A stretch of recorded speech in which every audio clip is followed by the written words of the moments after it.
St. Louis's newest high-rise is going up in the shadow of Busch Stadium. 19 stories of glass, concrete, and steel.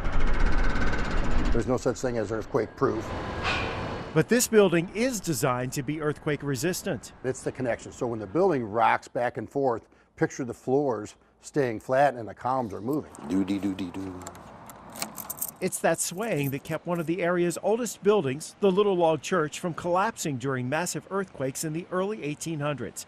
In the winter of 1811-1812, one of the most powerful earthquakes in American history shook the village of Cahokia. Every building in this village is damaged in some way, shape, or form, except for the church. John Reed's family joined Holy Family back in 1740. If you stand and you look that way, you can see how much that wall leans. He says the fact that this church survived is not a miracle. It's all because, one, what it is built of, two, the way it is constructed. French settlers built the church by hand in 1699 without a single nail.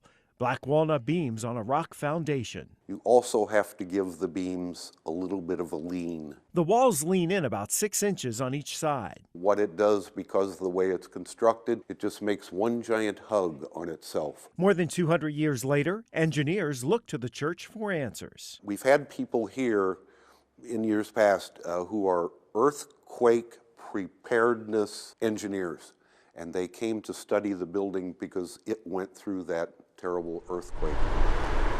That earthquake was actually a series of earthquakes that originated in the Boot Heel. New Madrid, Missouri sits along the Mississippi River in the floodplain. Years and years of sediment covers the bedrock, and deep below that sediment in the bedrock is where you'll find the faults. So even though you're standing on the New Madrid fault line, you don't see any cracks in the ground. For locals, whether there will be another earthquake that originates under these cotton fields isn't really a question. In the last 30 days, there have been over 30 earthquakes. I think 3 of those got into the 3 magnitude range. Jeff Grunwald gives tours at the New Madrid Historical Museum, separating earthquake fact from fiction. They actually occurred quite a ways south of here, about 50 miles. He's no scientist, but knows what it's like to live on top of a massive fault zone. Even though probabilities don't seem to suggest we have anything that's going to happen tomorrow, they are probabilities.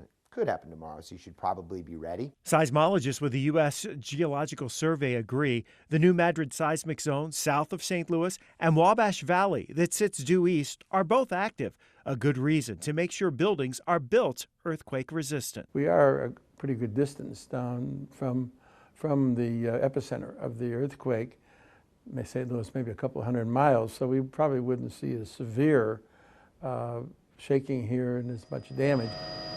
Philip Gould is a professor emeritus at Washington University and a member of the Missouri Seismic Safety Commission.